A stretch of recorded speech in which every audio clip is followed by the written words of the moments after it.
Okay, this time, based on some feedback and talking to different ones, I think we're going to try a little different. We'll try to read the letter for a specific day and then go through the photos, just so you can kind of help keep it together. We've kind of been reading through all the letters and then doing the pictures, but I think this might help make them, put them a little more in context. So this is from Monday of this past week, which was their 10th day there, and this is Phil writing, I believe all of these he wrote. It says, "Hi to all. It's 5 p.m. Monday afternoon, and we've had another good day. We visited Nadiawa, a community of about 45 minutes inland from the bay and lake. Brother Carl had communicated with several men there over the past few months, and then Ezra and his team had visited them and felt there was a real need for the gospel. I believe the Lord is reaching out to people in the area, and there is a nucleus that is taking a Bible training course from Ezra and Joseph. One of the key people there is a retired minister who is really hungry to see an outreach there, and there are some younger ones who are slowly coming alive. We met in a small church building, and the Lord gave me an unusual liberty preaching on the gospel, what it is and what it isn't. Ezra gave an invitation at the end, and most of the people there came forward for prayer. It is in the Lord's hands. We then had a sit-down with Brother Ezra and Brother Joseph to discuss their situation and the needs they see. It is very evident to us that the Lord has raised up Ezra in an unusual way, with a big heart and a big vision, and just proceeding by faith with good spiritual support from Joseph and Arphaxad and others. We'll try to get some more photos to Shelley in a bit. Tomorrow we're supposed to pay a courtesy call on the top government official in the area and then return to Nadiawa for a sit-down with the family to get a clearer picture of their need. Everywhere we go, it is evident that the Lord has gone before us and is with us for His purposes. Other opportunities later in the week. Can't remember what I pecked out yesterday trying to rush a short message before 10 a.m., but we had a very interesting sit-down Sunday with a brother from Tanzania. The border is not that far from here.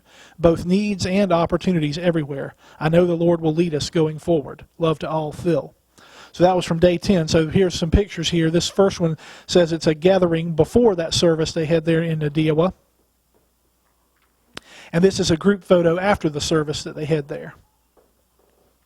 Then this is where they went to have lunch in a home after the service. And this is a man named Lucas is on Phil's far right, and Mike is on his left. The next one is of Ezra's wife and 3 of his children. This one is from Saturday's hike. It's beautiful.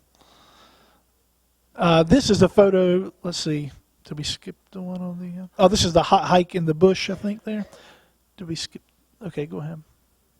There it is. There's the photo of the water spout that they got on the lake. I remember hearing him mention that. It's pretty amazing. And then this is another part of their hiking through the bush.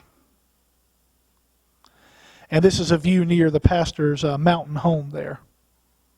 So those were all from that day 10. All right, so this was Tuesday, day 11. Phil says, "Hi to all.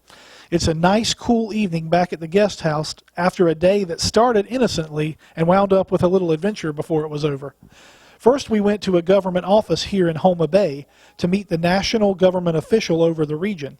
He was a very friendly Muslim man, and we had a nice conversation for a little while. He welcomed us to the area, etc. Then we drove back to Nadiawa to meet with the Ogata family, where we had been for a service yesterday. The purpose this time was to sit down under a shady mango tree for a talk to get a clearer picture on where they are at, where they have come from, and where to go from here. Many expressed their thoughts. Lucas, and there was a picture of him there on that last set, Lucas, the 74-year-old patriarch, had said to Ezra and Joseph that he didn't think the gospel had ever really been preached in that area before Monday, and he wasn't sure that any of them had ever really been Christians. It seems really evident that the Lord had stirred up some genuine spiritual hunger in him and a number of others. Lucas's background is Catholic, followed by Seventh-day Adventist, both groups with major influences in this region. We tried to encourage them to meet and pray, love each other, read the scriptures, not be in a hurry, etc.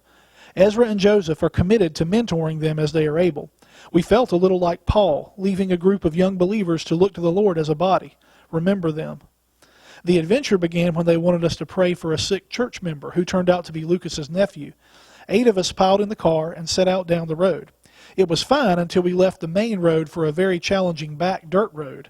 Time and again, getting through a particular spot was dicey until finally it became impossible. And so we set out walking on this muddy, rutty, generally terrible road, thinking our destination was just a little way. Carl and I estimate that we walked between 3 and 4 miles, a lot of it going uphill. The temperature wasn't extreme, but between the sun and humidity, I had all I could do to make it. Flat is okay, but pretty steady uphill, not so much. Finally, we came to a rural school, a generous description, where we met the sick man. His left leg from the knee down was pretty black, beyond mere just skin color, with painful sores. And he had had the condition for a couple of months, and it had been much worse. His spirit was very upbeat in spite of it all. After visiting for a bit, we prayed for him and set out back to the car. Unbeknownst to Carl and me, the car had been mired down attempting to turn around and had required a nearby tractor to pull it out and get it heading the right direction. Joseph and the driver had stayed back with the car. The man for whom we prayed managed to phone a couple of young men with motorcycles to meet us as we walked. So Carl and Ezra hopped on the back of one, and I and Lucas on the other. I bet they didn't plan on a motorcycle ride on this trip when they left. Pretty adventurous ride, even for a motorcycle. We had to dismount several times to get through particular obstacles. After we got back to the car, the young men returned for the other two who were still walking. Getting back to the main road was quite an adventure, but we made it. Tomorrow we meet with a group of pastors in a church that is fortunately pretty much on the main road. Remember us, the Lord has been with us every step. Praise his name. Love to all, Phil. So here's the photos and things that they got from that day. Let's see, that's 11-1. Okay. This is the where they went to meet the government official who was the friendly Muslim man that they had mentioned. This here is with John Ogata. And this was part of their journey on the way to pray for Lucas's nephew there, the sick man. Slight delay, cow crossing. This is a 3 to 4 mile walk that was, as you can see, obviously impassable for a car. And again, Lord help me to never complain about these roads I drive on again. This is Lucas Ogata with his nephew there, who had these terrible sores that had been around for a while on his leg. And this was them starting back, heading back to the car. Yep. Okay, this is Wednesday, day 12. Phil says, "Hi everyone. It's a Wednesday afternoon, late, cool, with showers threatening. Today we went to the church pastored by the man who was our driver yesterday. Good-sized church with area ministers invited. Not a large crowd, but just what the Lord intended. Both of us shared the word after a time of worship, good liberty and response. We visited with some individuals as well. We then walked down the street to Ezra's brother David's place. He and his wife Helen live in a small home behind their chemist shop, which is British for like a drugstore or pharmacy. David is the blind brother. A number of us gathered in their home for a good lunch prepared by Helen, good food and fellowship. Afterwards, we visited with the family in the back of their shop as they wanted to talk with us and share both testimony and prayer requests. Ezra's and David's families growing up was Seventh-day Adventist. Their father prayed that one of his sons would be used by God. He didn't quite anticipate the direction that the Lord has led Ezra, and the family thought he had gone wrong. Their parents are both gone now, but the rest of the family is coming around to see what Ezra has is real. David's testimony is that he and his family came to the Lord when Ezra returned in 2014 after the time he was visited with us and the other things he did here in the U.S. So that was their testimony, is that they really didn't come to know the Lord until after he had returned from that trip. The prayer requests they shared were very touching. Of course, they need their business to prosper to meet their needs. He is still a school teacher in spite of his blindness. One request was that he would come to know God much better. And I say amen to that. I share that same request. Another was a burden for the handicapped in Kenya, a natural thing in the light of his handicap. He wants the Lord to enable him to help them both naturally and spiritually. Another request was for his son, Keem, who was sitting there with us. He is an unusual young man that I believe the Lord is going to use. Keem's request was for divine wisdom regarding his life. Brother David also mentioned his desire at some point for a computer that could accommodate his blindness, as he depends upon his wife and son to read to him. His retention is very good, apparently, and he is able to lecture his students from memory. Physically, David resembles Ezra quite a bit, and I believe is the next brother down. The whole family is quite a blessing and needs our love and prayers. We managed to find ATMs to draw out needed funds and then return to the guest house. Tomorrow, I believe we're visiting a local game park and also having lunch with someone else in their home for fellowship. One change in the itinerary is that we will return to Nairobi on Sunday with Ezra and Noah to get a little extra rest before Monday night's flight. Keep the prayers coming. Yeah, originally they were going to be, which I guess their Sunday morning, they were going to be there at Ezra's church, but they decided to go ahead back to Nairobi a little early. These last few days, I think, have been pretty tiring, and so Ezra felt like it'd be better for them to have some extra time to rest before the flight back. Okay, so that was from day 12, so we'll go through. We just have a few pictures here. I think we got one of our videos here. Yeah, this is a sampling of the music from their worship service. The man, Pastor George, is the taller one, Bill says. Now, we didn't download these local today. We're trying this over the internet, so hopefully our internet will cooperate and not be laggy.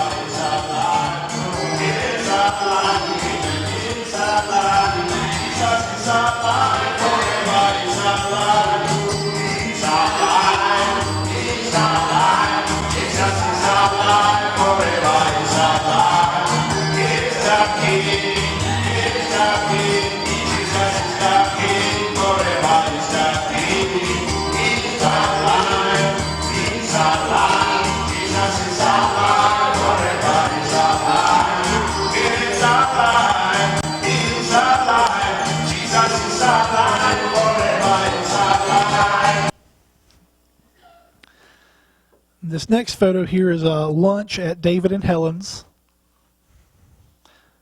And the next one is a shot of David and Helen Ochala.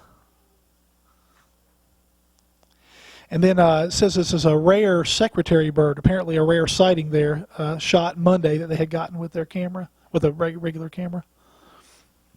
Okay, that was Wednesday. So this is Thursday, day 13. Phil says, "Hi, everyone. Thursday evening here and cooling off.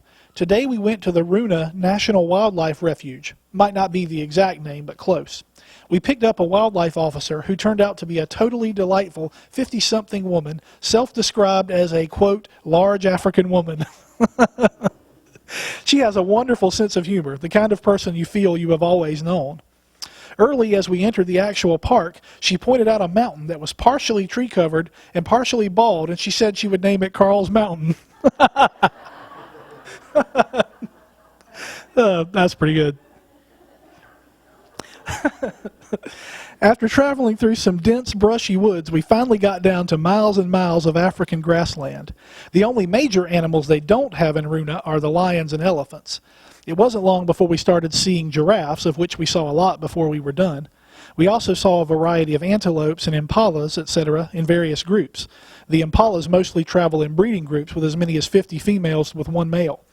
We also saw various groups of zebras.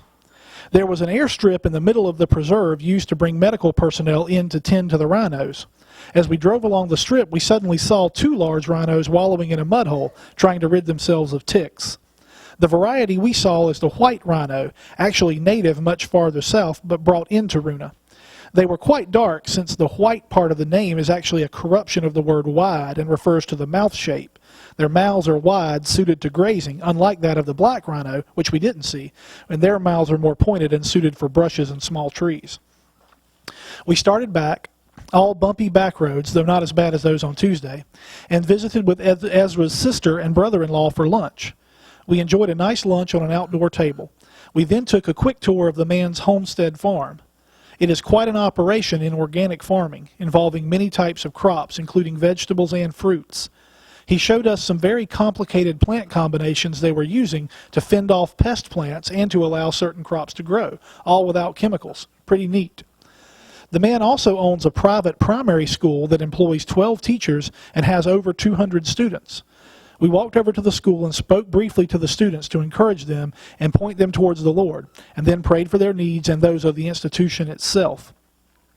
On the way into Homa Bay, the left front tire blew out, and they were having trouble getting it fixed due to the lack of one of the tools needed. I hope they've gotten it by now. Ezra grabbed a young man driving by and got him to bring us up to the hill to the guest house, so we're trying to catch up. Between the heat and the bumpy roads, it was pretty tiring but interesting. We're supposed to visit several schools tomorrow and then visit another home. Saturday includes a church service at a rural church. Keep praying. Love to all, Phil. So that was from Thursday, and we got a few things here to look through. This first picture here, he says it's a group of everybody that was traveling with him except for Mary, their guide. There's Carl's Mountain. The next one is a shot of them heading down into the grassland area. And this is part of the guide Mary's introduction.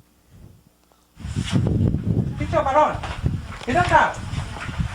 Roan antelopes are found in Kenya and South Africa. That is the only place you will find them in the world. So Roma National Park is very important to us because of the roan antelope. Okay? We also have a very small antelope known as the oribi. Beautiful, not a dick-dick. People mistake it for a dick-dick. But it's a small antelope known as the oribi. They walk in pairs, male and female, always. You will always find male and female. If you see a male, a female is just around. Are they lifelong mates? Yes. We also have birds, different types of birds, so many. We have about 350 species of birds. We also have migratory birds that land in the park for some times of the year, and sometimes of the year you don't see them. You don't see them. We have the blue swallow that comes all the way from South Africa to Australia. The blue swallow. They rest in the park and then they take their way. Now, we also have, if you look at the big five, we have the three. We have buffaloes, we have rhino, and we have the leopard. Out of the big five, we missed two.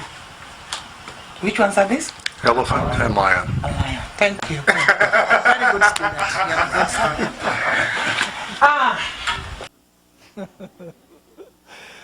All right, then we've got a shot here of one of the giraffes that they saw off in the distance there. Then a shot of another giraffe. Then I believe the next one is one of the impalas. Okay, this is where she's describing the impalas, I guess. As they fight, the females will be somewhere looking at them. Who is who? Who will win the war? The winner That's all. will walk away and all the females will follow the winner. Really? Okay. It's not like we ladies who will just find any man and we follow. You have to follow a strong man. That's right. Reason why you have to follow a strong man. When you give birth to a strong baby, any birth in the wild, a baby is supposed to walk within 15 minutes. Talk as you look at me. Of birth. Of birth, within 15 to 30 minutes, the baby should be ready to walk and run. So if suppose you got a weakling, a weak husband, what type of offsprings, the babies will be weak. And they will be eaten all by the lions and the predators. So the females will be looking for that strong bull, the one who has fought and won. They will follow. The one that is defeated will now either join the bachelor's herd or go solo. Those bachelors will say, "Buana, don't join us. You went to there and tested the fruit of life. We don't want you here. In fact, you're not smelling nice. You go away. Leave us with our problems here." All right, let's go. That's a nice. And then I think we got a picture of a group of the female impalas. Oh, no, okay, it's video again.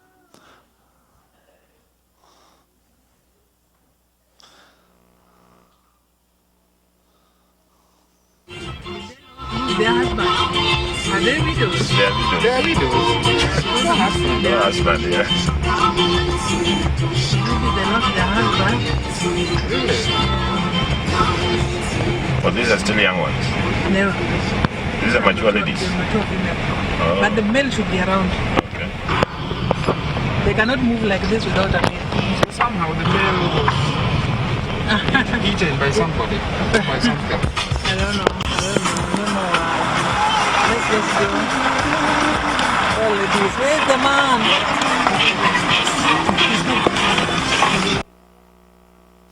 Okay, the next one is the rhinos that they had mentioned. There's a couple of the white, quote-unquote, white rhinos. All right, so that was from day 13. So now the 14th day, which was Friday, Phil says, hello, everyone. It's Friday evening, and it's been a good day. Late morning, we went to a government primary school near Ezra's home. They have around 375 kids from preschool to 8th grade. The administrator is a friend of Ezra's. The students were gathered before us, and we were given liberty to speak to them. Carl gave a simple word of encouragement, including the gospel, and I led in prayer after the headman gave us several prayer requests. The teachers were introduced as well. Imagine doing any of this in our country. After this, we went to Mary's house. She was the Kenyan wildlife official who had conducted us around Runa National Park yesterday. She insisted on receiving us at her home for refreshment and our prayer of blessing. She was her jolly self, welcoming us with an impromptu dance on her front lawn. After a snack of fresh fruit juice, and muffins, she showed us around her place. She has very productive milk cows and collects all the waste to use in her garden. She has chickens for eggs and meat. She raises all kinds of fruits and vegetables. Her motto is something like, grow what you eat and buy what you can't grow. There were many other green and interesting features of her place, and she also has 3 orphans she has taken in. After leaving there, we went a short distance to Holy Will Orphans Home Care, a faith operation of a Bishop John O'Malo. We ate lunch, were showed around the place, and had a meeting with the kids. All in all, we were very impressed with the operation, a real case of using what you have, and especially his spirit and that of his wife. Lunch was delicious. Ezra's friend Joseph has been mentoring John in life skills, basically ways to use property and etc. for self-support. John has been implementing quite an array of projects, including chickens, sheep, various crops. He has a machine ready to install that will grind maize or corn for flour. Of course, they grow the maize there, the corn. We toured the pretty primitive facilities and then participated in a special tree planting ceremony. I went first, then Carl, and then Ezra, Joseph, and Pastor George. We then gathered for a Kenyan flag-raising ceremony with the kids participating. Following that, we had a meeting with the kids, staff, and other visiting pastors. Following the typical protocol, everyone was recognized and introduced. Carl and I had the opportunity to speak a little bit and to try to encourage everyone. The teachers are all qualified Christians from the area who are teaching without a salary, quite a sacrifice, and a wonderful participation in John's vision. John wasn't asking anything of us but prayer, certainly a worthy request. I would love to see them again in the future to see how they progress. It seems to be very much a work of faith, using what they have and trusting God. Tomorrow is the last day of scheduled ministry in a rural church. Remember us. Love, Phil. So we have a number of pictures, I think, from this day. It's the biggest one as far as photos. This is them photographing the giraffes, I think. They must...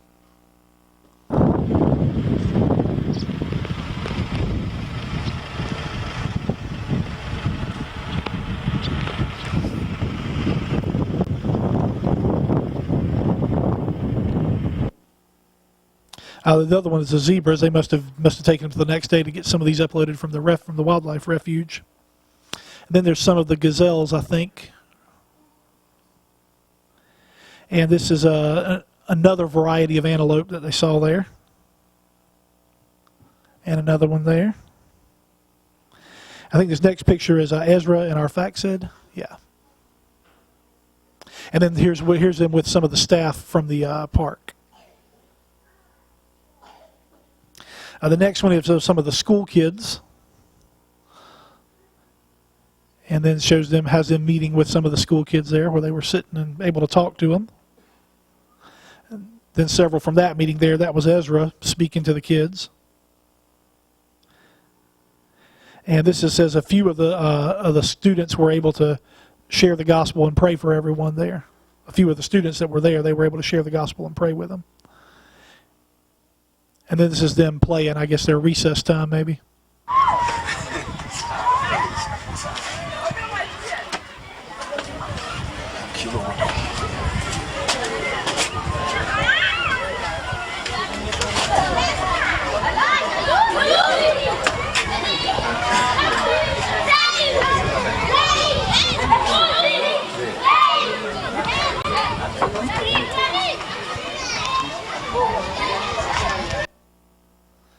The next one is of Mary, who was their guide. This was at her home.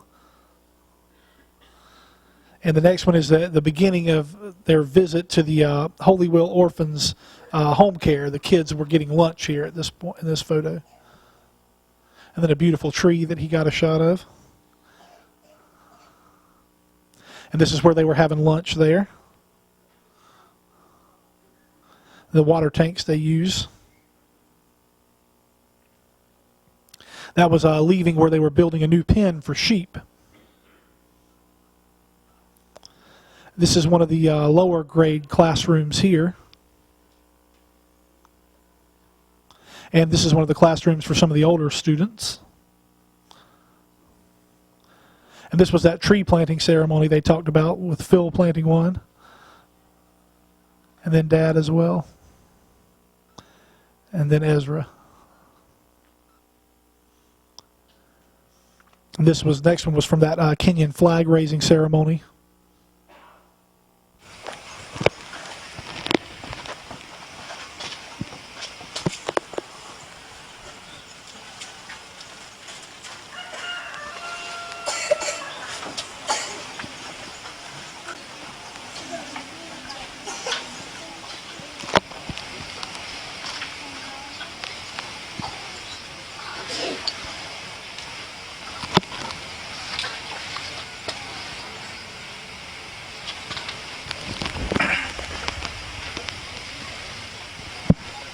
Salute! We are going to sing our national anthem, the one in English. O God of all in creation.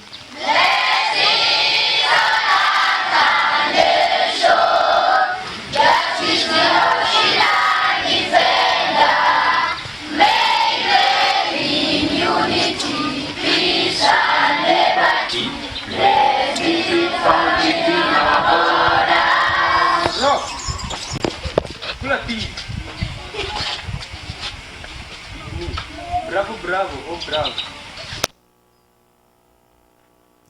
Then there's another photo of some of the kids. And then one with Phil speaking to the kids and the staff. And then one of Dad speaking to them as well. And that was everything from Friday. So this is our final day, which was Saturday, their 15th day there. Phil says, "Hi to all. Saturday evening and another good day. The last day of scheduled ministry. We traveled to a rural church known as Hilltop Church, where we had a light refreshment on the grass under a tree before a service in a small church. People came from neighboring churches, and several ministers we had seen before joined us, some from a distance. After some energetic worship, a song by the children, and many introductions, each of us had a chance to minister, and the Lord greatly blessed. Shelley has pictures and videos to share. The whole congregation gathered outside for a group photo, and then the main group of men gathered under a large fig tree for lunch, with chickens running around looking for scraps under our feet. We eventually returned to Homa Bay to Ezra's home church, a small rented corrugated metal building on a dirt street. There is a pastor who oversees the church, as Ezra has a larger vision and ministry. We were originally scheduled to be with them on Sunday morning until the decision was made to return us to Nairobi for some rest. We then went to a park beside the bay for a final visit and talk.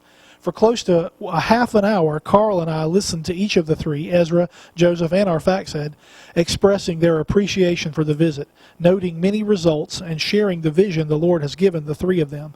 They truly have one heart, and it goes far beyond denominational boundaries. We have interacted freely with a wide variety of ministers and their respective denominational affiliations, and have seen the Lord bless and transcend those walls. A real theme seems to be resonating with these brethren is building bridges, not walls. We returned at the end of the afternoon to our hillside guest house for our last night here. In the morning, Ezra and his brother Noah will drive us to Nairobi for a good night of rest before our Monday evening flight. They also hope to take us shopping for some souvenirs and etc. during the day on Monday.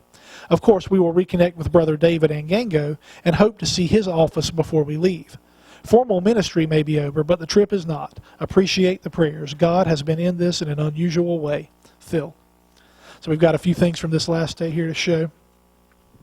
This first one is a view from the Hilltop Church pastor's yard. And this is some of the people gathering there for the service. I believe it's a video, a little sample of their worship service.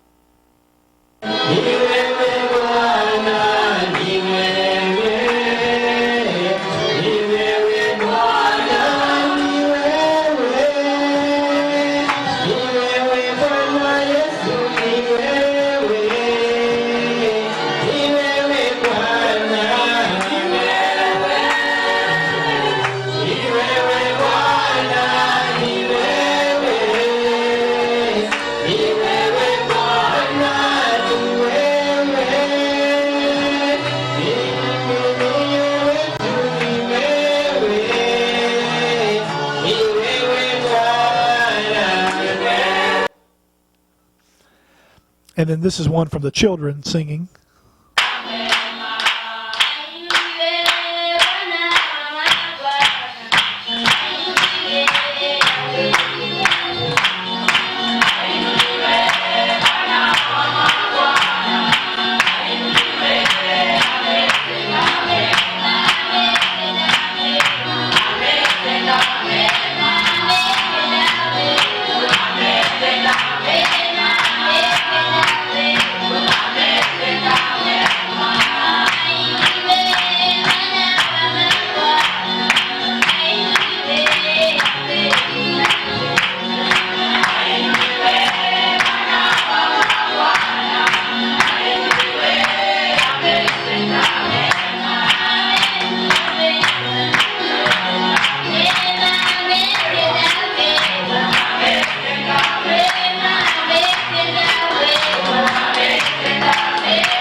And this is a picture of Dad there ministering at that service. And then another of Phil ministering at the same service. Die for our sins, praise God. Amen. But when people saw him, they were seeing the Father. I'm so glad that he did not come to condemn us. We are sinners. Yet he came not to condemn, but to save. And we need to understand that that is God's heart toward us. Many times I feel the wrong things in my heart. They want to rise up and go the wrong way. But I have a God who knows that. And he loves me anyway. And he gives me the help that I need. But Jesus began his ministry. This is a photo of the group there together after that service. And this is where they were having lunch under that big fig tree that he mentioned.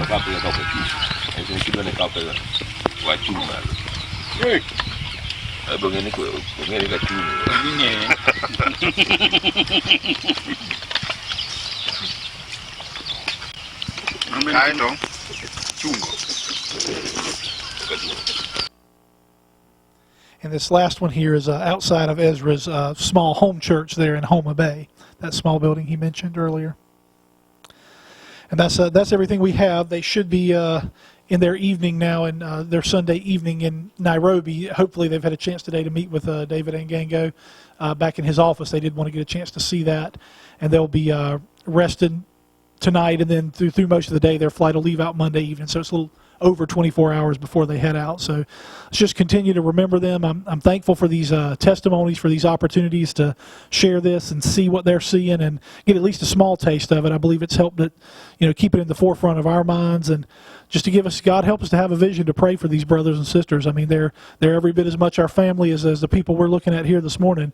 And, I believe he's ordered this for a purpose. Let's just pray that he'll bless the fruit of it, that it'll continue to grow, and these connections that he has made between the brothers there that didn't previously know each other, who knows how he can use that. So I just thank God. It's been a wonderful opportunity. Appreciate the brothers and all they've done to make it possible. And let's just remember them on the flight home. That it's kind of the way that a lot of these schedules work. You end up with your flight leaving out late at night. So you're tired starting off, and then you've got all this traveling to do. It can be hard to rest. So just pray the Lord give them strength on their journey home. And I'm looking forward to hearing what they have to share with us about what the Lord's given them there from the people there. So praise God. That's everything we got this morning on that.